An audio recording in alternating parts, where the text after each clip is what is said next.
Hello everyone, once again very warm welcome to our channel. This is Barkha ma'am, your aptech guru. So my dear class 11th students, by class 11th AI, IT, CS, IP सभी subjects के video lectures की शुरुआत आपकी अपनी बरखा ma'am के channel पर हो चुकी है, एकदम free of cost with free of notes. जी हाँ, सही सुन रहे हैं आप सभी लोग। क्लास 11th के सभी सब्जेक्ट्स के वीडियो लेक्चर्स आपको मिल जाएंगे फ्री ऑफ कॉस्ट। और यदि नोट्स एक्सेस करना चाहते हो, जिसके लिए आप बहुत परेशान हो रहे हो, तो टेलीग्राम चैनल को जल्दी से जाके अभी ज्वाइन कर लो। बाकी आज क्या डिस्कस करेंगे मैम, आज का जो सेशन है ऑन शेड्यूल बहुत इंपॉर्टेंट होने वाला है उन सारे स्टूडेंट्स के लिए जिन्होंने क्लास 11th में एआई आर्टिफिशियल इंटेलिजेंस सब्जेक्ट को ऑप्ट किया है। तो भाई क्लास 10th में तो आप धमाल मचा के आ चुके हो, पूरे फुल मार्क्स स्टूडेंट्स ने अचीव किए, आई नो दैट। बट अब क्लास 11th में जिन स्टूडेंट्स ने एआई लिया है, तो एआई के पहले 2 यूनिट हम सक्सेसफुली कंप्लीट कर चुके हैं, जो कि आर्टिफिशियल इंटेलिजेंस के बेसिक्स पर बेस्ड है। यदि दोनों यूनिट आपने देख ली तो बहुत बढ़िया बात है, नहीं देखे हैं तो डिस्क्रिप्शन बॉक्स में लिंक है, जहां से जाके आप दोनों यूनिट्स को आराम से पढ़ सकते हो। एक एक वीडियो में पूरे यूनिट्स मैंने खत्म करवा दिए हैं। आज के इस सेशन में हम ब्रांड न्यू यूनिट स्टार्ट करने वाले हैं, जो बहुत इंपॉर्टेंट रोल प्ले करता है। बेटा जी, जो 50 नंबर का थ्योरी होगा और जो 50 नंबर का प्रैक्टिकल होगा ना, वो यहीं से होगा। तो 50 नंबर के प्रैक्टिकल को स्कोर करने के लिए रेडी हो जाओ यूनिट नंबर 3 पाइथन प्रोग्रामिंग के साथ में। प्रैक्टिकल में भी आपको यहां से क्वेश्चंस पूछे जाएंगे और इसके क्वेश्चंस आपसे थ्योरी में भी पूछे जाएंगे, है ना जी। तो पाइथन प्रोग्रामिंग वाला जो यूनिट है, इसमें पाइथन बेसिक्स के लेकर पाइथन के एडवांस लाइब्रेरीज तक मैं आपको समझाने वाली हूं, है ना जी। तो 2 पार्ट में हम इसको कवर करेंगे, पार्ट 1 एंड पार्ट 2, क्योंकि अपने आप में पाइथन प्रोग्रामिंग का जो ये यूनिट है ये लेंथी है ना जी। बाकी यूनिट्स तो स्मॉल थी तो मैंने उसको एक वीडियो में कवर करवा दिया था आपका, लेकिन ये यूनिट थोड़ी लेंथी है, इसमें हमें प्रैक्टिकल भी करना पड़ेगा, इसलिए मैंने इस यूनिट को 2 पार्ट्स में डिवाइड किया है। पहले दिन आज हम पार्ट 1 में समझने वाले हैं पाइथन बेसिक्स के बारे में, प्रैक्टिकल के साथ समझाऊंगी। 0 से हीरो वाला सफर अब हमें तय करना है। यदि आपने पाइथन का पी भी नहीं आता है तो आप इस वीडियो से बहुत बेसिक लेवल से पाइथन को समझ जाने वाले हो, ठीक है जी। तो पाइथन प्रोग्रामिंग लैंग्वेज क्लास 5, 6 के बच्चे भी सीख सकते हैं, और वहीं कोई एक्सपर्ट, कोई प्रोग्रामर भी चाहे तो वो भी पाइथन में कोड कर सकता है और अपने जितने भी टास्क है उसको इजी कर सकता है। Why ma'am? बिकॉज पाइथन दुनिया की सबसे पॉपुलर और ट्रेंडिंग प्रोग्रामिंग लैंग्वेज है। बहुत सारी लैंग्वेजेस के आपने नाम सुने होंगे, C, C++, Java, R, Python, लेकिन इन सभी में जो सबसे अच्छी in the sense easy to use, less syntaxes भरी जो लैंग्वेज है वो है पाइथन। दैट्स व्हाई पाइथन सबसे ज्यादा पॉपुलर लैंग्वेज अभी मार्केट में बनी हुई है, और हर कोई जब कोड सीखना चाहता है, जो बिगिनर लेवल से कोडिंग करना चाहता है, तो वो यहीं से शुरुआत करता है, ठीक है। तो अब क्वेश्चन आपके दिमाग में ये आता है कि मैम ये जो लैंग्वेज है, यदि आप पहली बार मुझे सुन रहे हैं तो आपके दिमाग में क्वेश्चन ये आता होगा कि क्या इसका नाम एक बिग स्नैक पे रखा गया है, इसका नाम पाइथन ही क्यों रखा गया, बाकी सारी लैंग्वेज जैसे C++, जावा, ऐसा कुछ नाम क्यों नहीं रखा।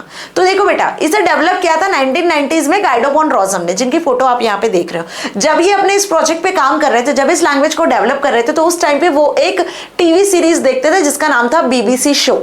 उस शो का नाम था actually Monty Python's flying circus. अब उस पर्टिकुलर सीरीज में ना एक कैरेक्टर था, और वो कैरेक्टर का नाम था पाइथन, जो इनको बहुत पसंद था। तो गाइडो वॉन रोजम को उस पर्टिकुलर फ्लाइंग सीरीज में, उस वेब सीरीज में, उन्हें एक बेसिकली जो पाइथन नाम का कैरेक्टर था, वो बहुत ही कॉमेडी शो था ना, तो उसमें वो जो कॉमेडियन था वो इन्हें बहुत पसंद था, जिसका नाम पाइथन था। तो बस ये अपने लैंग्वेज का नाम मिस्टीरियस और अमेजिंग सा रखना चाहते थे, तो दैट्स व्हाई उन्होंने उस पर्टिकुलर कैरेक्टर के नाम से अपने इस प्रोजेक्ट का नाम, अपनी इस लैंग्वेज का नाम पाइथन रख दिया। तो होपफुली आपका जो अब सबसे बड़ा वाला डाउट होगा, जिन्हें पता है बहुत बढ़िया बात है, जिन्हें नहीं पता है तो आपको क्लियर हो गया होगा पूरा सीन कि एक्चुअल में इस लैंग्वेज का नाम पाइथन क्यों रखा, है ना जी। So Python is general purpose high level programming language. It was created by Guido van Rossum, released in 1991। Python got its name from BBC comedy series Monty Python's flying circus. जैसे कि मैंने आपको पूरी हिस्ट्री बता दी कि कैसे इसका नाम रखा गया, अब आपको अच्छे से समझ में आ गया ना। What about the features of Python programming language, question यदि एग्जाम में ये पूछा, ये तो आपसे MCQs में डन है कि पूछेंगे ही सही, 100% डन है। किसने डेवलप किया, कब डेवलप किया, क्यों पाइथन नाम रखा गया, ये क्वेश्चन आपसे पूछा जाएगा, ठीक है। अब इसके फीचर्स क्या है, क्यों इतनी ट्रेंडिंग और इतनी पॉपुलर लैंग्वेज है मैम?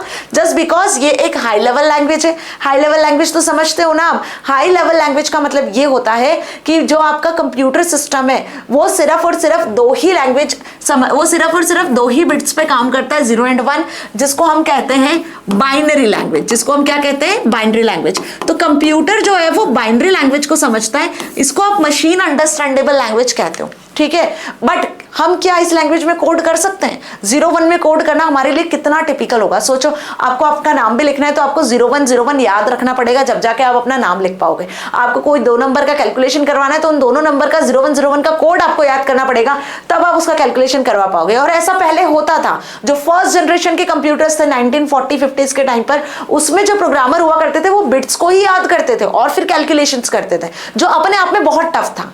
अब यूजर्स के कन्वीनियंसी के लिए धीरे धीरे लैंग्वेजेस को इन्वेंट किया गया, CI, C++, पाई, उसके भी पहले पास्कल और बहुत सारी लैंग्वेज थी, कोबोल वगैरह, सब लैंग्वेज डेवलप किया गया और धीरे धीरे ऐसी लैंग्वेज डेवलप की जो यूजर के लिए मोर कन्वीनियंट हुई, जिसमें यूजर अपनी अंडरस्टैंडेबल लैंग्वेज में, जिस लैंग्वेज में वो बात करता है, तो इंग्लिश कॉमन लैंग्वेज है, उसको हर कोई समझता है, तो इंग्लिश टाइप लैंग्वेज में फिर हमने कोड करना शुरू किया। बट कंप्यूटर तो अभी भी वैसा का वैसे ही है, वो अभी भी 01 को ही समझता है, उसको तो नहीं बदला है हमने। तो उसको हमारी बात समझाने के लिए हमने ऐसी लैंग्वेज इन्वेंट कर दी जिसमें हम अपनी लैंग्वेज में कोड करेंगे, लेकिन वो लैंग्वेज का जो कोड है वो बेसिकली ऐसे कुछ सॉफ्टवेयर यूज किए जा रहे हैं जिसकी मदद से वो मशीन अंडरस्टैंडेबल लैंग्वेज में कन्वर्ट हो जाएगा।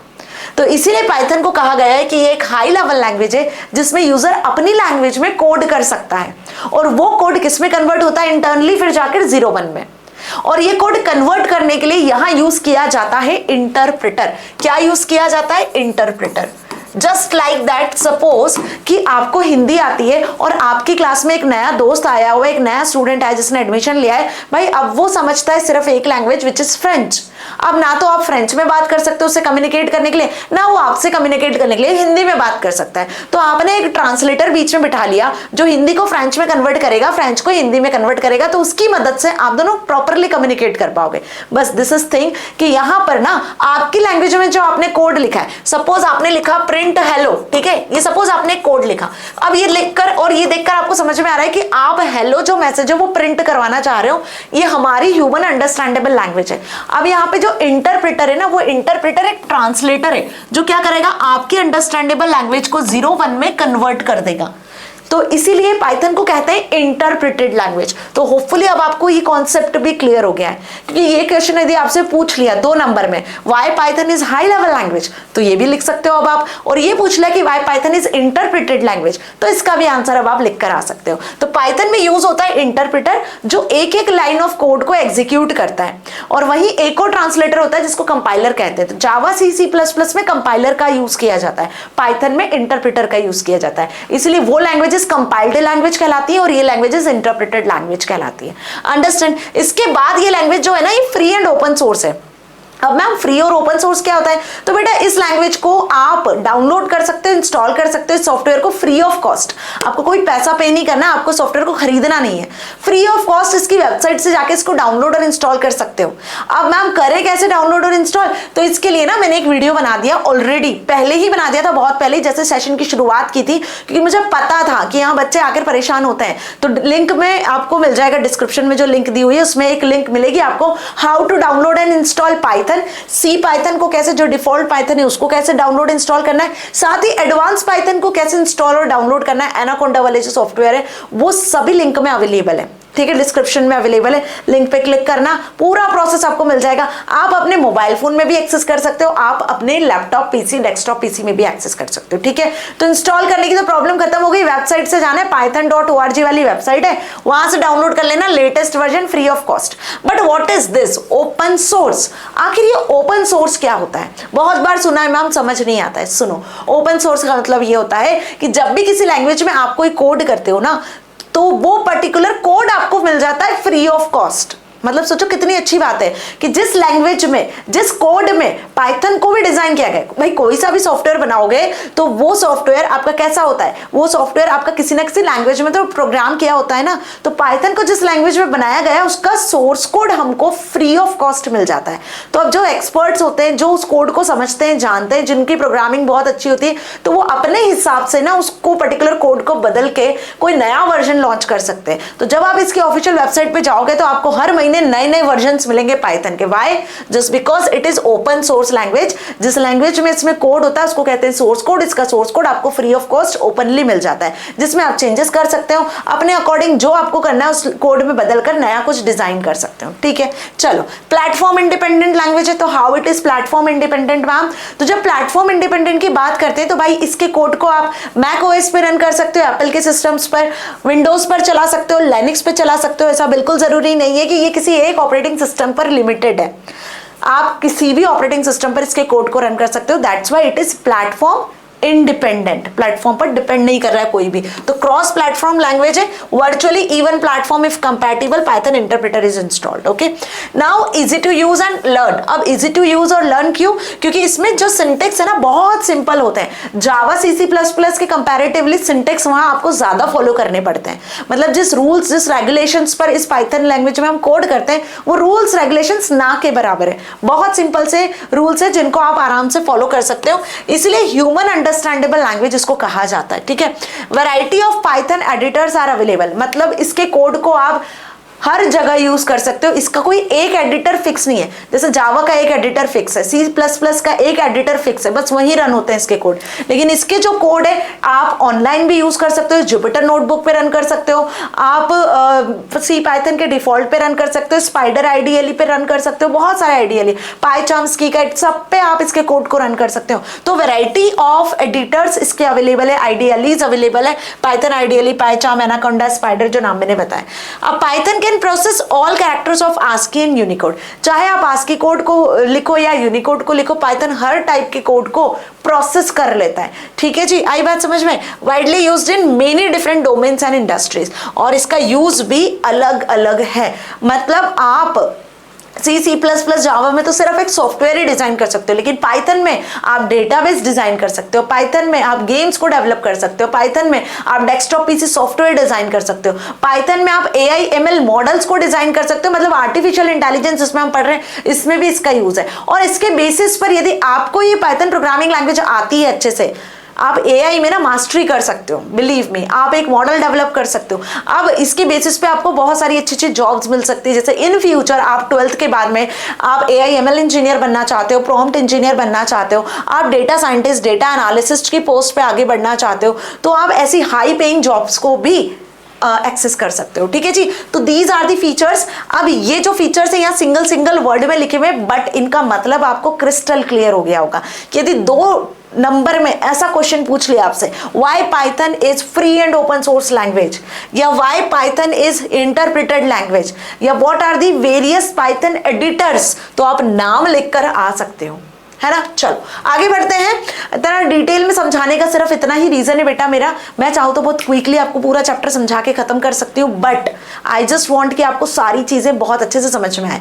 एग्जाम में कैसा भी क्वेश्चन आ जाए ना तो आप चुटकियों में आंसर लिख कर आ सकते हो, एंड इट्स माई गारंटी, यदि यहाँ पूरा अच्छे से पढ़ोगे समझोगे तो आप कभी भी एग्जाम में कोई भी क्वेश्चन छोड़कर कभी नहीं आओगे, है ना जी। चलो पाइथन एडिटर्स के बारे में बात कर ले, जहां पे आप पाइथन के कोड को रन कर सकते हो। So there are various editors and integrated development environment that you can use to work with Python. Python के कोड को आप बहुत सारी जगह पर रन कर सकते हो, बहुत सारे एडिटर्स, आईडीएलईज अवेलेबल है। अब ये जो मैंने आईडीएलई बात किया, इसका नाम है इंटीग्रेटेड डेवलपमेंट एनवायरनमेंट। एक ऐसा इंटरफेस, एक ऐसा एनवायरनमेंट जहां पे आप पाइथन के कोड को टाइप करते हो, इनपुट भी देते हो, वहीं आपको आउटपुट भी मिलता है, वहीं आपको सारी चीजें डीबग, एरर वगैरह सब एक ही स्क्रीन पे दिखती है, उसको आईडीएलईज कहते हैं।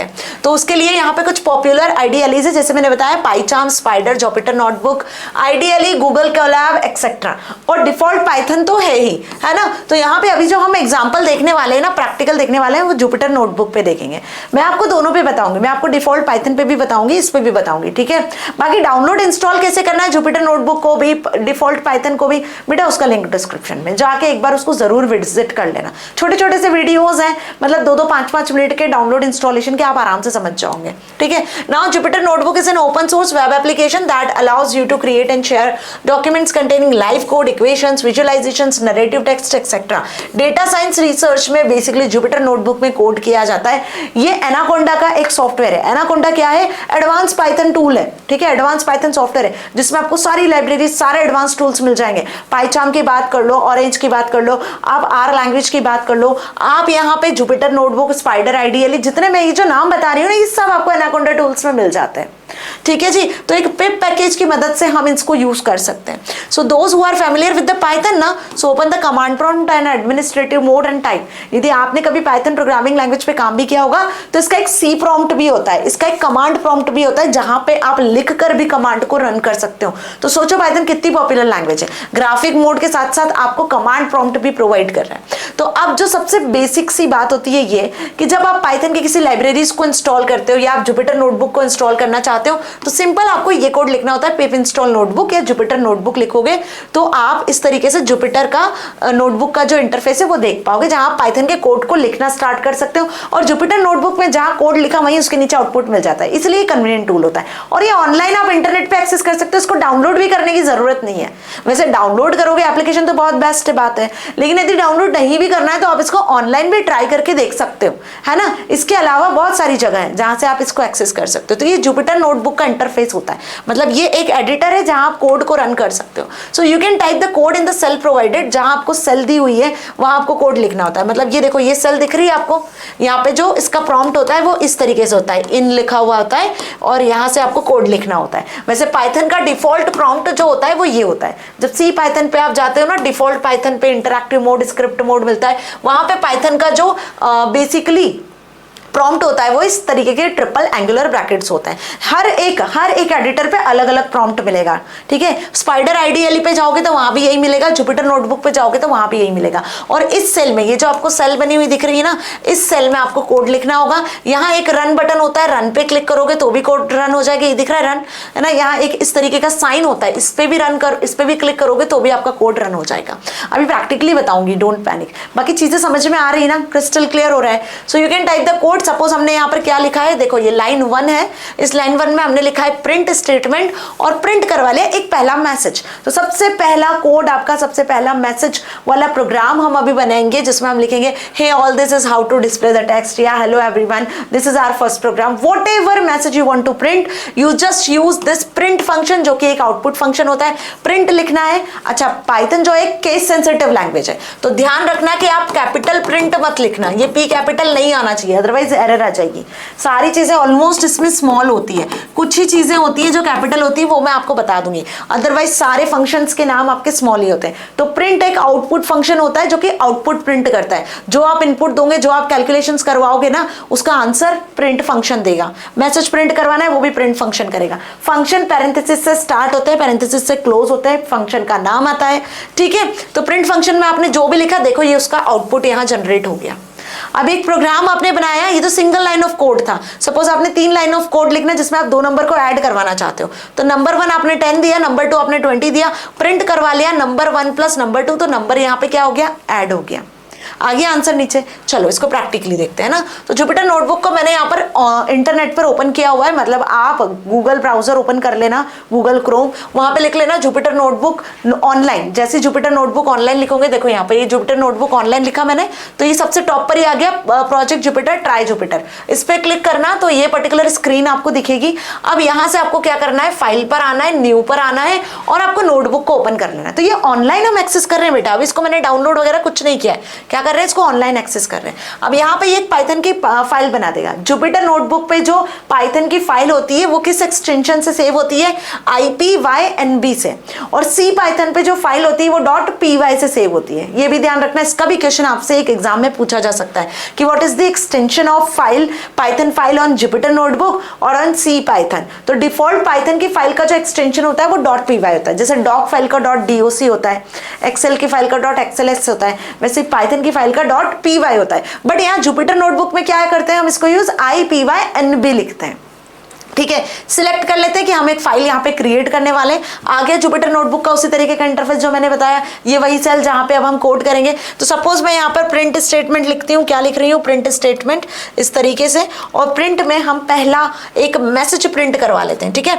तो भाई मैं यहाँ पे एक मैसेज प्रिंट करवाती हूँ, सपोज हेलो वेलकम हियर, ठीक है, वेलकम हियर। स्पेलिंग पे मत जाना बेटा जी, ओके।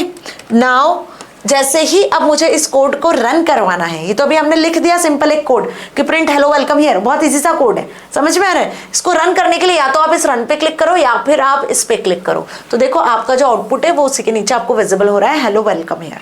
अब यदि आपको दो नंबर्स को ऐड करवाना है तो सपोज हमने एक नंबर ले लिया ए इज इक्वल्स टू मैंने लिखा सपोज 10 और फिर एंटर प्रेस करोगे तो अगले लाइन ऑफ कोड लिखोगे बी इज इक्वल्स टू लिख लिया मैंने सपोज 20 और अब हम प्रिंट करवा लेते हैं क्या ए प्लस बी। समझ में आया? जहां गलती हुई तो फिर एरर आ जाएगी, इसलिए बहुत सोच समझ के लिखना कोड, है ना। मतलब कोई भी चीज़ें आप केयरफुली लिखोगे तो आपसे मिस्टेक नहीं होगी। नाउ मैंने क्या लिखा है यहाँ पे a is equals to 10 b is equals to 20 print a plus B. I just pressed enter. अभी तो कोड हमको लिखना ही नहीं है, बस प्रिंट करवाना है। तो यहाँ पे आपने इसको रन किया तो रन करने के बाद आंसर क्या आ गया? देखो 30 आ गया। समझ में आया? तो बस ऐसे आप मल्टीपल लाइन ऑफ कोड भी कर सकते हो, सिंगल लाइन ऑफ कोड भी कर सकते हो। आप यहाँ पे वेरिएबल्स की वैल्यू को भी प्रिंट करवा सकते हो। ए बी में हमने 10 20 असाइन किया, प्लस करवा लिया, आंसर आ गया। बहुत बेसिक कोड है जो आपको देखकर ही समझ में आ जाएगा। अभी यहाँ आपको कुछ कोड लर्न करने की जरूरत ही नहीं है। आप इन दोनों को माइनस भी करवा सकते हो, प्लस भी करवा सकते हो, मल्टीप्लाई भी करवा सकते हो, डिवाइड भी करवा सकते हो। ये जो कैलकुलेटर वाला जो सॉफ्टवेयर डेवलप होता है वो कैसे होता है? ऐसे ही तो कोड करते हैं उसमें।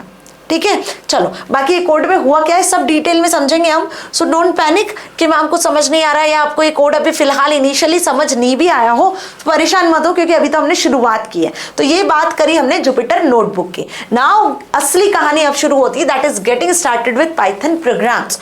अब एक्चुअल जो है पाइथन के बेसिक्स को हम शुरू करेंगे। अभी तो हमने पाइथन के इंट्रोडक्शन को ही समझा है ना।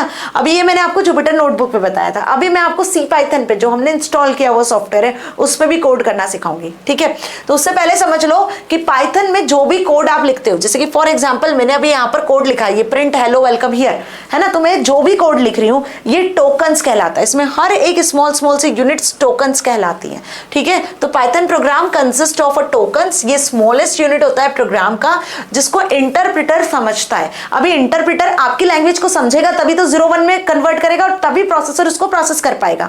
तो आप जिस भी लैंग्वेज में कोड करते हो ना, इंटरप्रेटर उसको हर एक पर्टिकुलर वर्ड को, हर एक पर्टिकुलर ऑपरेटर को टोकन्स की तरह समझता है।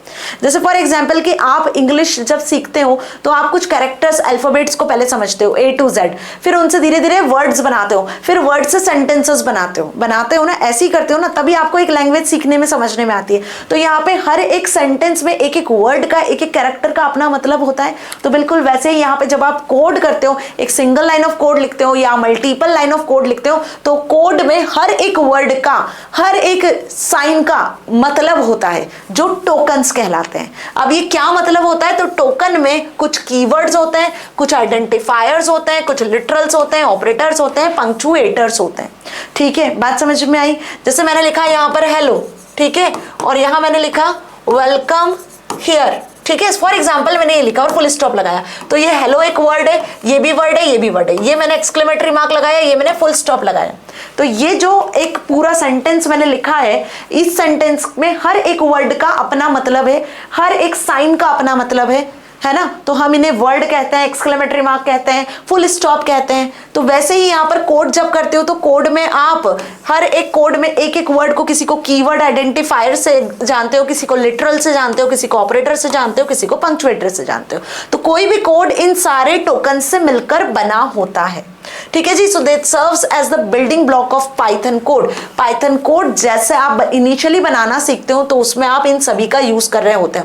ये एक सिंटैक्टिकल स्ट्रक्चर होता है जिसको कौन समझता है? इंटरप्रेटर समझता है। ठीक है, इंटरप्रेटर इस लाइन को कब एग्जीक्यूट करेगा? जब समझेगा, इसको 0101 में कन्वर्ट करेगा, तब जाके आपको जो है आउटपुट विजिबल होगा। तो बात समझ में आ गई। अब 1 by 1 इन टोकन्स को समझ लेते हैं। यदि मैं कीवर्ड्स की बात करूं तो कीवर्ड्स रिजर्व्ड वर्ड्स होते हैं।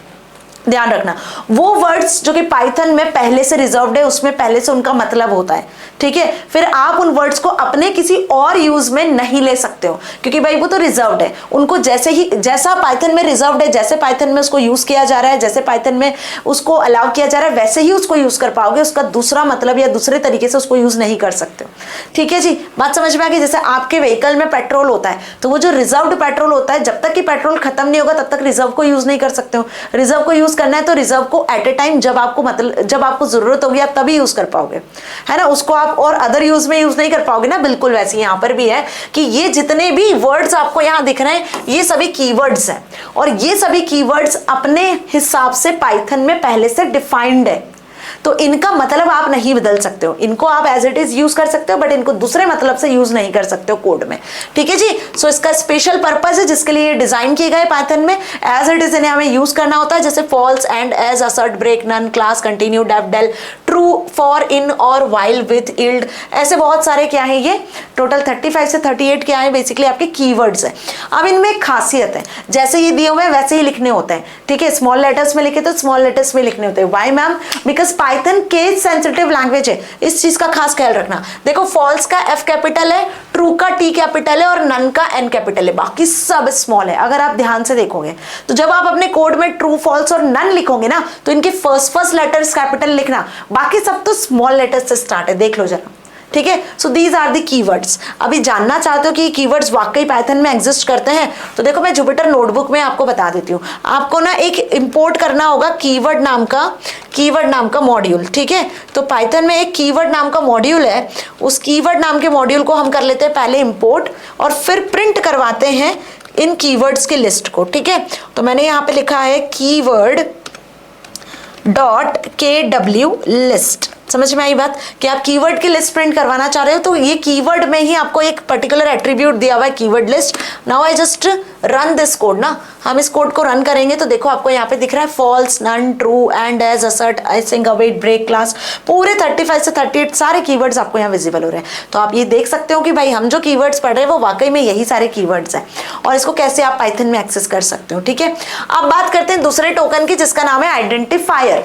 आइडेंटिफायर क्या होता है? जैसे फॉर एग्जाम्पल आपको आपके नाम से आइडेंटिफाई किया जाता है, आपके पेरेंट्स का नाम अलग होता है, उनको उनके नाम से आइडेंटिफाई किया जाता है, आप जिस जगह पर रहते हो आपके घर को एड्रेस से स्पेसिफाई किया जाता है ना। तो हर एक चीज को हम उसके नाम से आइडेंटिफाई करते हैं। बिल्कुल वैसे ही पाइथन में जब आप कोई क्लास बनाते हो, कोई फंक्शन बनाते हो, कोई वेरिएबल बनाते हो, कुछ भी आप क्रिएट करते हो, तो उसको आप कुछ ना कुछ नाम देते हो, तो वो नाम आइडेंटिफायर कहलाता है। अब वो उस नाम को देने के कुछ रूल्स होते हैं, जैसे कि आप जो भी नाम डिफाइन कर रहे हो, सपोज कि आप स्टूडेंट नेम असाइन करना चाहते हो, आप स्टूडेंट के परसेंटेज को लिखना चाहते हो, आप स्टूडेंट की एज लिखना चाहते हो, तो आपने age, percentage, student name, identifier use किए। तो ये जो नाम है ना, इनके रूल्स है, लेटर से स्टार्ट होना चाहिए, नंबर से स्टार्ट नहीं होगा। नंबर्स को आप बीच में कहीं यूज कर सकते हो, लेकिन स्टार्टिंग में यूज नहीं कर सकते हो। एक ही स्पेशल सिंबल यूज होता है जिसको कहते हैं अंडरस्कोर, तो वही लाइन यहाँ पे लिखी हुई है। अंडरस्कोर के अलावा कोई और स्पेशल सिंबल आप आइडेंटिफायर के नेम को डिफाइन करते समय यूज नहीं कर सकते हो। तो identifier name used to identify a variable, function, classes, module और other objects in Python programming language. Keyword list given above, जो अभी हमने कीवर्ड देखे ना, जो भी अभी हमने यहाँ पे कीवर्ड देखे, इन कीवर्ड को आइडेंटिफायर की तरह यूज नहीं कर सकते हो। तो पहला यहाँ पे रूल क्या दिया हुआ है? पहला रूल दिया हुआ है कि keyword are not used as variable name, ठीक है जी। Now identifier can not start with digit, digit से यानी नंबर से स्टार्ट नहीं होता है। It can't contain any special character except underscore, ठीक है। फॉर एग्जाम्पल कि मुझे स्टूडेंट नाम असाइन करना है, तो मैंने लिखा है यहाँ student underscore name is equals to, अब सपोज XYZ नाम असाइन करना है, तो XYZ नाम असाइन कर दिया। तो ये एक वेरिएबल का नाम है जो कि लेटर से स्टार्ट हो रहा है, अंडरस्कोर एक ही स्पेशल सिंबल यूज करा है, डॉट नहीं लगा सकते हो, $, ऐसा कोई भी साइन यूज नहीं कर सकते हो। अभी सपोज परसेंटेज मुझे स्टूडेंट के स्टोर करवाना है, तो मैंने PER से स्टोर करवा दिया 98.9%, ठीक है जी। अब यदि मैं यहाँ लिखती 1 2 3%, तो ये रॉन्ग होता। नाम आपको कैपिटल लेटर से या स्मॉल लेटर्स से ही बिगिन करना है, नंबर आप बाद में यूज कर सकते हो। यदि मैंने लिखा PER 1 2 3, that this is okay, लेकिन 1 2 3 PER लिखूंगी, दिस इज नॉट ओके, ये अलाउ नहीं करेगा। अब यदि मैं ऐसे लिख देती हूँ, suppose true is equals to percentage लिख दिया, तो ये ट्रू क्या है? कीवर्ड है ना, ऑलरेडी कीवर्ड है, इसका मतलब ऑलरेडी डिफाइंड है पाइथन में, तो आप इसको अपने किसी पर्पस से यूज नहीं कर पाओगे क्योंकि इसका एक स्पेसिफिक पर्पस पहले से है। So this all are the identifiers और इसके रूल्स, ठीक है। अगला टोकन होता है लिटरल्स। तो मैम लिटरल्स क्या होते हैं? Literals are the raw data values that are explicitly specified in program. Literals कुछ रॉ डेटा वैल्यूज होते हैं, जैसे फॉर एग्जांपल कि मैंने यहाँ लिखा स्टूडेंट नेम XYZ, तो XYZ क्या हो गया भाई? कैरेक्टर्स हो गए। अब कैरेक्टर्स को हमेशा सिंगल इन्वर्टेड या डबल इन्वर्टेड में लिखा जाता है। कुछ भी वर्ड्स जो होते हैं इंग्लिश में, जो कैरेक्टर से मिलाकर आप वर्ड्स लिखते हो ना, उन वर्ड्स को ही यहाँ पर कहते हैं स्ट्रिंग। क्या कहते हैं इनको? स्ट्रिंग, ठीक है, सपोज मैं मेरा नाम असाइन करती हूँ तो मैं अपना नाम कैसे लिखूंगी, डबल इन्वर्टेड या सिंगल इन्वर्टेड में लिखूंगी, तो ये क्या कहलाएगा, एक स्ट्रिंग कहलाएगा। तो एक स्ट्रिंग लिटरल होता है। आपने यहाँ पे परसेंटेज 98.9 दिए, तो डेसिमल नंबर को आप क्या कहते हो, यहाँ पे डेसिमल नंबर को आप कहते हो यहाँ पर फ्लोट। क्या कहते हो, फ्लोट। ठीक है, ध्यान रखना, डेसिमल नहीं कहा जाता है, फ्लोट कहा जाता है। वर्ड को स्ट्रिंग कहा जाता है, वर्ड को स्ट्रिंग, डेसिमल नंबर को फ्लोट नंबर कहा जाता है। लेकिन जो नॉर्मल नंबर आप लिखते हो, सपोज मैंने लिखा मार्क्स, अब आप अपने मार्क्स को स्टोर करवाना चाहते हो, तो मार्क्स में मैंने असाइन कर दिया, सपोज 99 नंबर आए हैं आपको, तो ये 99 सिर्फ इंटीजर नंबर्स हैं, तो ये आपके हो गए इंटीजर। बात समझ में आई? तो इंटीजर, स्ट्रिंग, ये जो वैल्यूज होती हैं ये लिटरल्स कहलाती हैं, जो रॉ डेटा वैल्यूज होती हैं, जो बेसिकली हम प्रोग्राम में कैलकुलेशंस के लिए, लॉजिक अप्लाई करने के लिए यूज करते हैं। ओके, तो इसमें पहला होता है स्ट्रिंग लिटरल, जिसमें ये नाम आ जाता है, जो सिंगल डबल इन्वर्टेड में आता है। न्यूमेरिक लिटरल होता है जिसमें नंबर्स आ जाते हैं। बूलियन लिटरल होता है जिसमें दो ही वैल्यू आती है, one is true and other is false, है ना। कैसे, सपोज मैंने कहा कि जो आपके मार्क्स है वो आपके मार्क्स यदि 40 से ज्यादा है, तो भाई आपके मार्क्स तो 99 है, मैम 99 इज ग्रेटर देन 40, तो यस इट इज ट्रू ना, ये ट्रू है। तो यहाँ पे जो ये बूलियन लिटरल है वो क्या रिटर्न करेगा, ट्रू रिटर्न करेगा। अभी सपोज आपके मार्क्स 9 होते, तो इस कंडीशन में बूलियन लिटरल क्या रिटर्न करता, फॉल्स रिटर्न करता, क्योंकि 9 is less than 40 not greater than 40। तो बूलियन लिटरल होता है जो आपको ट्रू और फॉल्स रिटर्न करता है। स्पेशल लिटरल होता है एक नन। नन का काम क्या होता है, किसी भी वेरिएबल में आप कोई भी वैल्यू असाइन यदि नहीं करना चाहते हो, बाद में असाइन करना है, तो बेटा जी आप उसमें नन वैल्यू को असाइन कर सकते हो। जैसे फॉर एग्जांपल कि मैंने यहाँ पे ले लिया है कोई और एक एग्जांपल, एज। अब एज में मुझे अभी एज असाइन नहीं करनी है, तो मैं ऐसा ब्लैंक तो छोड़ नहीं सकती हूँ, कुछ ना कुछ तो यहाँ पे लिखना होगा। 0 भी नहीं लिख सकते हम, ये भी एक नंबर होता है। तो यहाँ हम क्या करेंगे, यदि आपको अभी असाइन नहीं करना है किसी वेरिएबल में, ये एक वेरिएबल है, इसमें यदि आपको कोई वैल्यू अभी नहीं लिखना है, तो आप सिर्फ उसमें अभी नन असाइन कर सकते हो। NONE, N कैपिटल होगा, ट्रू फॉल्स का T कैपिटल होगा और F कैपिटल होगा, याद रखना। इसके अलावा सब स्मॉल होते हैं, ठीक है जी। तो इसके ये सारे आपके लिटरल्स होते हैं। कुछ लिटरल कलेक्शंस होते हैं जिसमें एरेज, लिस्ट, टपल्स आ जाता है, वो भी हम पढ़ेंगे। तो लिटरल समझ में आ गए, है ना, कि जो भी कुछ आप प्रोग्रामिंग करते समय, कोडिंग करते समय लिखते हो ना, बेसिकली वो टोकन्स कहलाते हैं। टोकन्स में कुछ कीवर्ड्स होते हैं, कुछ लिटरल्स होते हैं, है ना, कुछ आइडेंटिफायर्स होते हैं। आप डिस्कस कर लेते हैं, उसमें कुछ ऑपरेटर्स भी होते हैं। तो मैम आखिर ये ऑपरेटर्स होते हैं क्या है? जैसे फॉर एग्जाम्पल मैंने अभी आपको बताया था एक कोड की A is equals to 10, B is equals to 20, है ना जी। तो यहाँ पे ये जो इक्वल है ना, ये एक ऑपरेटर है। ये जो इक्वल आपको दिख रहा है ना, ये इक्वल क्या है, ये इक्वल बेसिकली एक ऑपरेटर है जो क्या कर रहा है, 10 को A में असाइन कर रहा है, 20 को B में असाइन कर रहा है। मतलब कि मेमोरी में एक स्पेस क्रिएट हो जाएगा A नाम से जिसमें 10 असाइन होगा, मेमोरी में एक और स्पेस क्रिएट होगा B नाम से जिसमें 20 असाइन होगा। जैसे आप जिस जगह रहते हो उस जगह का नाम है, उस जगह का कोई एड्रेस है, कोई लोकेशन है। तो बेटा जी जब भी कोड करते हो तो आप कोई वैल्यू, कोई इंटीजर वैल्यू किसी कैलकुलेशन के लिए देते हो ना, तो वो वैल्यू भी जाके कहीं ना कहीं मेमोरी में स्टोर होती है, तभी उस पर प्रोसेसिंग हो पाती है। बिना स्टोर हुए, बिना मेमोरी में डेटा गया तो उस प्रोसेसर किसी को प्रोसेस करता ही नहीं है। तो मेमोरी में डेटा होगा तभी प्रोसेसर उसको प्रोसेस करेगा, है ना। तो यहाँ पे जो भी आप कोड लिखते हो ना, सपोज आपने लिखा A इज इक्वल्स टू 10, तो मेमोरी में एक लोकेशन क्रिएट होगी A नाम से जिसमें बेसिकली 10 स्टोर हो जाएगा। तो अब आप इस 10 वैल्यू को कैसे एक्सेस करोगे, इस वेरिएबल के नाम से। ओके जी। तो वेरिएबल क्या होते हैं, वेरिएबल प्लेस होल्डर्स होते हैं जो कि मेमोरी में प्लेस को होल्ड करके रखते हैं इन वैल्यूज के लिए, जो आगे अभी हम देखेंगे।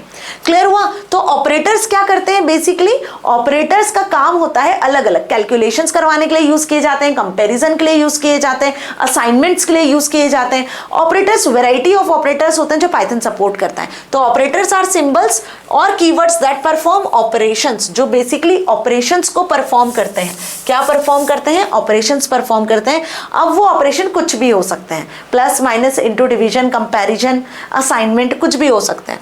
तो Python supports a wide range of operators. पहला देखो यहाँ पे दिया हुआ है arithmetic operators, plus, minus, into, division, modulus. ठीक है, दो नंबर को प्लस करवाना है तो A प्लस भी लिख दोगे तो प्लस हो जाएगा, माइनस करवाना है तो A माइनस भी लिखोगे तो माइनस हो जाएगा, मल्टीप्लाई करवाना है तो मल्टीप्लाई के लिए स्टार यूज करते हैं। नॉर्मली मैथ्स में हम क्रॉस का सिंबल यूज करते हैं, बट यहाँ स्टार, कीबोर्ड में स्टार जो होता है ना वो मल्टीप्लाई का काम करता है। डिवीजन के लिए स्लैश यूज करते हैं, बैकस्लैश। अब यदि आपको रिमाइंडर रिटर्न करना है, दो नंबर को डिवाइड करने के बाद आप चाहते हो कि रिमाइंडर रिटर्न हो, यहाँ तो आपको क्वोशिएंट रिटर्न होगा, इस डिवीजन में आपको quotient, it will return quotient. यदि आप चाहते हो रिमाइंडर रिटर्न गिवन हो तो एक ऑपरेटर होता है जिसको परसेंटेज की तरह लिखते हैं, बट ये एक्चुअली परसेंटेज नहीं होता है, इसको मॉड्यूलस कहते हैं। क्या कहते हैं इसको हम? मॉड्यूलस। ये क्या रिटर्न करता है? रिमाइंडर रिटर्न करता है। क्या रिटर्न करता है? रिमाइंडर। डिवीजन के बाद रिमाइंडर रिटर्न करेगा। तो ये कुछ ऑपरेटर्स हो गए जो पाइथन में सपोर्ट होता है। उसके बाद बात करते हैं कुछ रिलेशनल ऑपरेटर्स की। रिलेशनल ऑपरेटर्स क्या करते हैं? दो वैल्यूज को कंपेयर करते हैं। जैसे मैंने बोला ए से क्या बी बड़ा है, तो आंसर आपका ये रिलेशनल ऑपरेटर में या तो ट्रू आता है या तो फॉल्स आता है, ठीक है। या मैंने कहा कि ए बी के इक्वल है, तो इक्वल के लिए डबल इक्वल का साइन यूज होता है। क्या ए बी के नॉट इक्वल है, तो एक्सक्लेमेटरी मार्क और ये नॉट इक्वल का साइन होता है। तो इक्वालिटी चेक करवाना है, नॉन इक्वालिटी चेक करवाना है, ग्रेटर चेक करवाना है, लेस चेक करवाना है, ग्रेटर इक्वल चेक करवाना है, लेस इक्वल चेक करवाना है। तो हम इन रिलेशनल ऑपरेटर्स का यूज करते हैं कोड करते समय, ठीक है। असाइनमेंट ऑपरेटर्स होते हैं, जैसे मैंने अभी आपको बताया कि भाई हमने ए में 10 असाइन करवाया, तो ये एक जो इक्वल है, सिंगल जो इक्वल है वो असाइन कर रहा है वैल्यू को, और जो आपको सपोज b इक्वल्स टू 20, तो 20 b में असाइन हो गया। अब मुझे चेक करवाना है कि a और b की वैल्यू क्या इक्वल है, तो हम लिखेंगे a डबल इक्वल b, क्या ये दोनों इक्वल है? यदि ये दोनों इक्वल होंगे तो आंसर ट्रू आएगा, बट यहाँ तो a में 10 है और b में 20 है, ये नॉट इक्वल है, तो इसका आंसर क्या आ रहा है? फॉल्स। तो डबल इक्वल का साइन इक्वालिटी चेक करता है, सिंगल इक्वल का साइन वैल्यू को असाइन करता है। समझ में आ गई बात अच्छे से? अभी मैं आपको उसका प्रैक्टिकल भी बताऊंगी, डोंट पैनिक। वैसे एक प्रैक्टिकल हमने ऑलरेडी देख लिया, यहाँ पे नंबर्स को ऐड करने का, ये मैंने आपको बताया। यहाँ पे a और b में 10 20 आ गया, a प्लस b से दोनों वैल्यू ऐड हो गई, तो ये बेसिक ऑपरेटर्स का एग्जाम्पल तो हमने देख ही लिया। इसके अलावा होते हैं कुछ लॉजिकल ऑपरेटर्स जिसमें एंड और नॉट आते हैं। अब मैम लॉजिकल ऑपरेटर्स क्या होते हैं, ध्यान से समझना। देखो ये जो लॉजिकल ऑपरेटर्स होते हैं ना, बेसिकली लॉजिक सप्लाई करने के लिए यूज किए जाते हैं। जैसे फॉर एग्जाम्पल एंड की बात कर रही हूँ, ठीक है, तो ये दो कंडीशंस पर काम करते हैं। फॉर एग्जाम्पल मैंने यहाँ पे लिखा कि a greater than b and एक और हमने condition they the b less than a, ठीक है, दोनों सेम ही है वैसे। अब जब दोनों कंडीशन ट्रू होगी ना, तो ये जो एंड है ये अपना काम करेगा। जब दोनों कंडीशन ट्रू होगी तो ये आपको ट्रू रिटर्न करेगा। अब एक ट्रू होगी एक फॉल्स होगी तब भी आपको ट्रू रिटर्न करेगा। तो ये चार वैल्यूज बेसिकली आपको रिटर्न करता है। जब दोनों कंडीशन ट्रू होती है तो ट्रू रिटर्न करेगा, एक कंडीशन ट्रू होगी एक फॉल्स होगी तो भी ट्रू रिटर्न करेगा, एक फॉल्स एक ट्रू होगी तो भी ट्रू रिटर्न करेगा, और दोनों फॉल्स होगी उस केस में ये आपको फॉल्स रिटर्न करेगा। तो आपकी कंडीशंस जो है वो कुछ इस तरीके से चेक होती है। इनके बीच में हम क्या कर देते हैं, एंड और नॉट का यूज करते हैं। तो ये तो एंड की कहानी हुई। और क्या करता है, और बेसिकली जब दोनों ट्रू होती हैं तब ट्रू रिटर्न करता है, या एक भी ट्रू होती है तो उस केस में भी वो एक ट्रू होती है तो उस केस में फॉल्स दे देता है। तो this is whole about and. यदि और की बात करूं तो और आपको यहाँ ट्रू रिटर्न करेगा, यहाँ फॉल्स, यहाँ फॉल्स, यहाँ फॉल्स रिटर्न करेगा। जस्ट इसका रेसिप्रोकल काम करता है कि मतलब जब दोनों कंडीशन ट्रू होगी तभी ट्रू रिटर्न करेगा, अदरवाइज फॉल्स रिटर्न करेगा।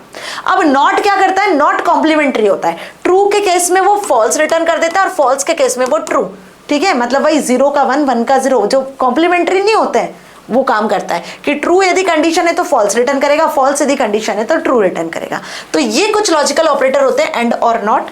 उसी के साथ कुछ बिटवाइज ऑपरेटर्स होते हैं। तो बिटवाइज ऑपरेटर्स क्या करते हैं, बिट्स पे अप्लाई किए जाते हैं। 0 1 0 1 0 1 जो बिट्स होती है ना, उन पे यदि आपको एंड अप्लाई करना है, और अप्लाई करना है, लेफ्ट शिफ्ट लगाना है, राइट शिफ्ट लगाना है, तो वो बिट्स पे लगाते हैं। फिलहाल ये इतना डिटेल में आपसे नहीं पूछा जाता है, जो पूछा जाता है वो मैं आपको डिटेल में बता रही हूँ।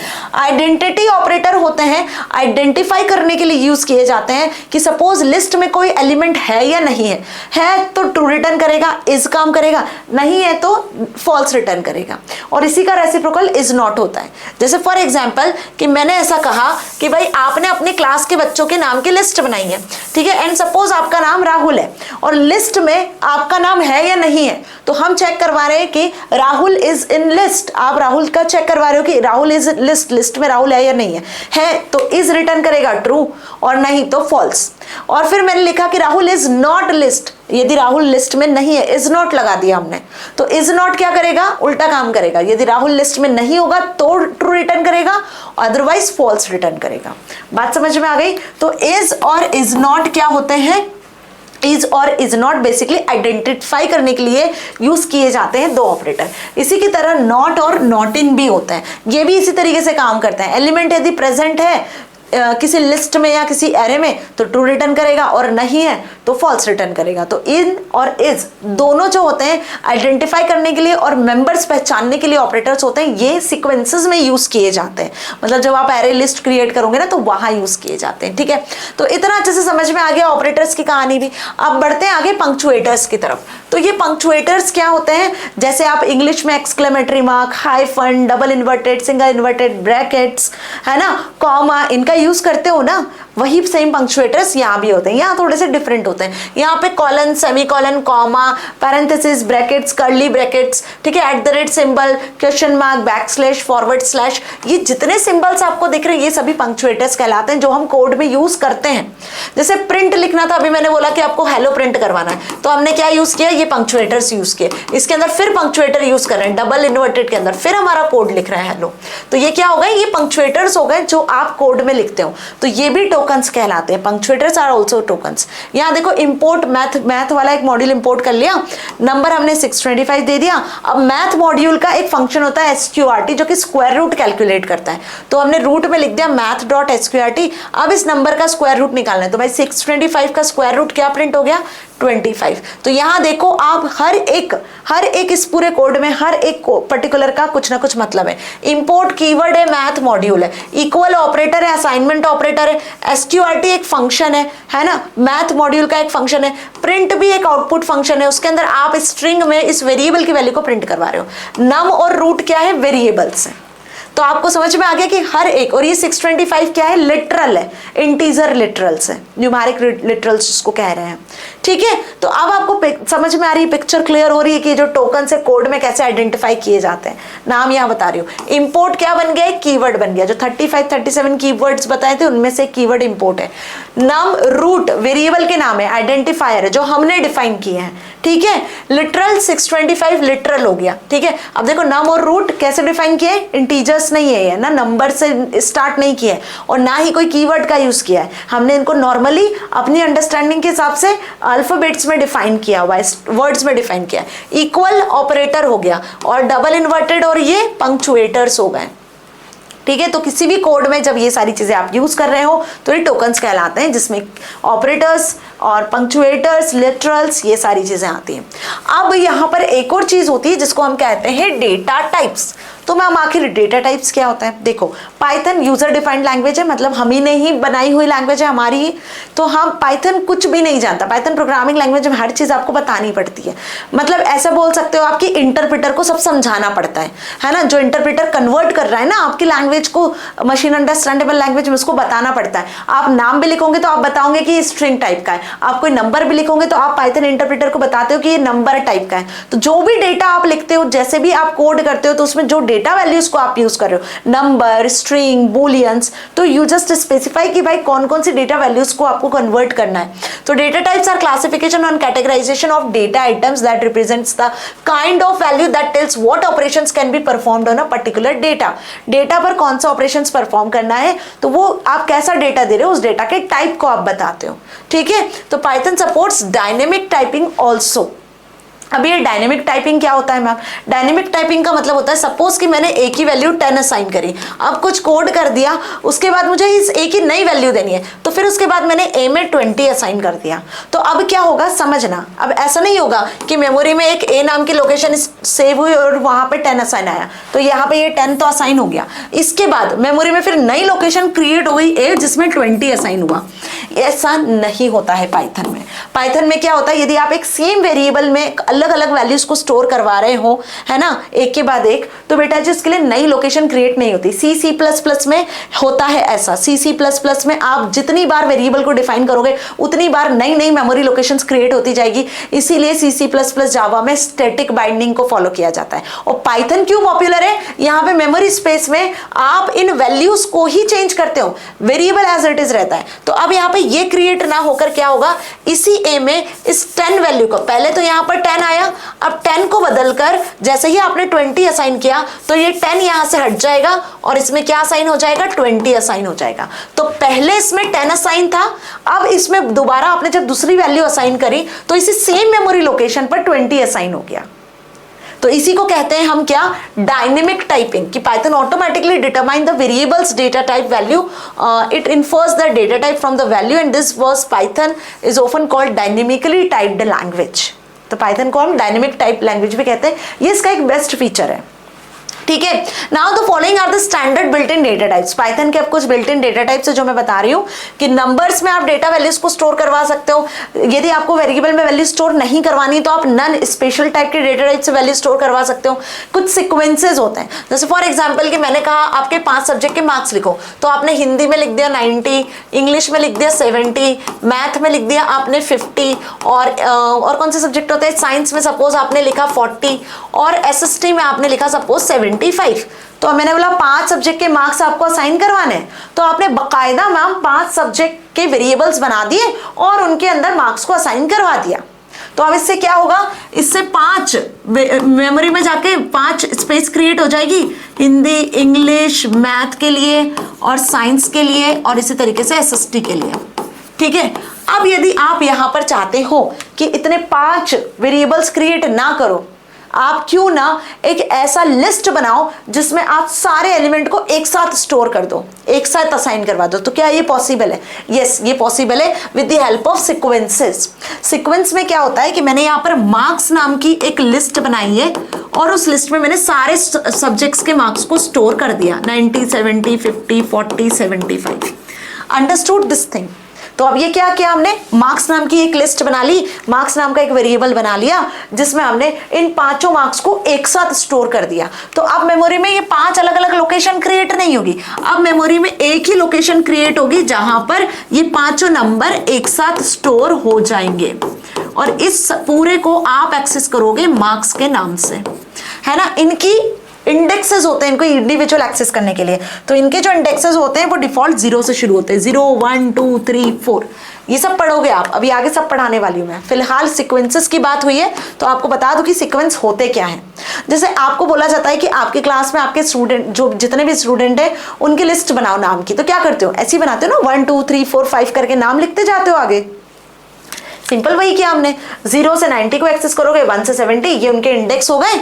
डिफॉल्ट जो इंडेक्स होते हैं सीरियल नंबर आप 1, 2, 3 से शुरू करते हो, भाई यहाँ पे 0 से शुरू होते हैं लैंग्वेजेस में। ठीक है, तो आपने एक मार्क्स नाम की लिस्ट बना दी जिसमें आपने सबको एक साथ स्टोर करवा दिया, तो ये एक सीक्वेंस हो गया और ये इंडिविजुअली आपने वेरिएबल्स क्रिएट किए थे। समझ में आई बात? तो यहाँ पे सीक्वेंस में स्ट्रिंग होता है, टपल होता है और लिस्ट होता है, तीनों होते हैं। ये लिस्ट का एग्जांपल मैंने बताया। टपल लिस्ट आपको स्क्वायर ब्रैकेट से क्रिएट करनी होती है, टपल आप पैरेंथेसिस से क्रिएट करते हो और स्ट्रिंग को आप डबल इन्वर्टेड या सिंगल इन्वर्टेड में लिखते हो, कोई भी कैरेक्टर हो सकता है। ठीक है, अब इसके बाद आते हैं कुछ सेट्स जिसमें अगेन सारी चीजें आती है और एक होता है मैपिंग्स जिसमें डिक्शनरी होती है। तो डिक्शनरी बेसिकली की और वैल्यू का पेयर होता है। ठीक है, ये सबसे डिफरेंट होता है की वैल्यू पेयर। जैसे फॉर एग्जांपल मैंने कहा कि मैंने एक की बनाई जनवरी और कॉलन लगा के जनवरी में कितने मंथ होते हैं मैम 31, तो हमने ये असाइन कर दिया, तो ये की वैल्यू पेयर बन जाएगा। आप इस 31 को इस जनवरी से एक्सेस कर पाओगे। ठीक है जी, तो बात समझ में आ गई। तो ये सारे होते हैं डेटा टाइप्स जो कि पाइथन में यूज किए जाते हैं। अब यहाँ पे नंबर्स में होते हैं इंटीजर, इंटीजर में आपको पता है कि सारे इंटीजर आ जाते हैं, पॉजिटिव, निगेटिव, सब इंटीजर्स, लेकिन डेसिमल नंबर नहीं आते। डेसिमल किस में आते हैं? फ्लोट में, फ्लोटिंग पॉइंट में सारे डेसिमल नंबर आते हैं, 24.5, 96.5, -10.5, ऐसे कुछ। और कुछ होते हैं कॉम्प्लेक्स नंबर जो A+IB के फॉर्मेट में होते हैं। आप क्लास 11th में हो, यदि आपने मैथ्स पढ़ा होगा तो आपको कॉम्प्लेक्स नंबर पता होंगे, जो रियल और इमेजिनरी नंबर का कॉम्बिनेशन होता है, जो बेसिकली इस टाइप से होते हैं, A+IB के फॉर्मेट में, 2+3J, इस तरीके से, है ना। और एक होता है बूलियन, तो बूलियन की 2 ही वैल्यू होती है, या तो ट्रू या तो फॉल्स। ठीक है जी, तो ये तो सारी चीजें आपको समझ में आ गई, ये वही लिटरल से जो हमने अभी पढ़े हैं। ओके, तो डेटा टाइप कुछ इस तरीके से होते हैं। अब यहाँ पे पूरी टेबल में सारी चीजें अच्छे से समझाई हुई है। इंटीजर A=10, तो 10 एक इंटीजर है। बूलियन ट्रू और फॉल्स वैल्यू रिटर्न करता है। फ्लोटिंग पॉइंट फ्रैक्शनल पार्ट वाला नंबर होता है जिसमें डेसिमल वैल्यू देते हैं, जैसे कि 5.5। कॉम्प्लेक्स नंबर रियल और इमेजिनरी का कलेक्शन होता है, A+IB। स्ट्रिंग सीक्वेंसेस भी हो सकते हैं, या फिर आप इसको सिंगल कोट्स या डबल कोट्स में लिख सकते हो, जैसे मैंने लिखा है name is to Riya, double inverted में। लिस्ट म्यूटेबल टाइप सीक्वेंस होता है जिसमें बेसिकली आप क्या स्टोर करवाते हो, जिसमें बेसिकली हम सीक्वेंसेस में एलिमेंट को स्टोर करवा देते। तो लिस्ट क्रिएट कर दिया पे 25, 15.6 कार XY। ठीक है, जैसे फॉर एग्जांपल आपके नाम को हमको एक लिस्ट क्रिएट करनी है, तो हमने लिस्ट में लिख दिया यहाँ पर राम नाम है, ठीक है, इसके रोल नंबर है R101, ठीक है, और इसी के साथ इसके जो परसेंटेज है वो 98 है। तो ये आपने एक लिस्ट बना दी, ऐसे वैल्यूज भी स्टोर करवा सकते हो। टपल इम्यूटेबल सीक्वेंस होता है और ये पैरेंथेसिस से क्रिएट होता है, ठीक है जी। सेट क्या होता है? Collection of values of any type की वैल्यूज का कलेक्शन होता है सेट्स, जो कि कर्ली ब्रैकेट्स में क्रिएट होता है, ठीक है। और वही डिक्शनरी की बात करें तो ये की वैल्यू के पेयर में आप सेव करते हो, जो अभी मैंने बताया। तो ये पूरी टेबल में सारे डेटा टाइप्स डिफाइन किए हुए हैं विथ एग्जाम्पल। क्लियर? अब समझते हैं accepting values from the user. यदि यूजर से आपको वैल्यू एक्सेप्ट करना है, अभी यदि हमें वैल्यू को प्रिंट करवाना था तो हमने प्रिंट फंक्शन का यूज किया था। अब यदि आपको यूजर से वैल्यू एक्सेप्ट करनी है, आप यूजर से वैल्यू लेना चाहते हो रन टाइम पर, तो यूज करते हैं हम यहाँ पे इनपुट फंक्शन को। Input function retrieves text from user by prompting them with a string argument, ठीक है। तो name is equals to input हमने लिया, जिसमें लिखा हमने व्हाट इज योर नेम। तो जैसे ही आप ये लिखोगे तो यूजर से आप वैल्यू एक्सेप्ट कर पाओगे।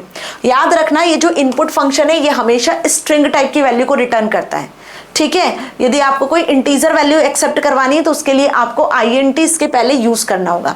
कैसे, इसको यूज करके दिखाती हूँ। देखो, यहाँ मैंने सपोज लिखा क्या, यहाँ मैंने सपोज लिखा नेम इज इक्वल्स टू, मैंने लिखा है इनपुट, और इनपुट में हम यूजर से इनपुट लेते हैं व्हाट इज योर नेम, है ना, नेम ही इनपुट लेते हैं सपोज, ठीक है। तो आपको यहाँ पे लिखना होगा व्हाट इज योर नेम, ठीक है जी, और क्वेश्चन मार्क। तो आपको ये समझ में आ रहा है, मैंने यहाँ पे कोड प्रॉपर्ली लिख दिया है, ठीक है जी। और इसी के साथ में इसको कर लेते हैं रन।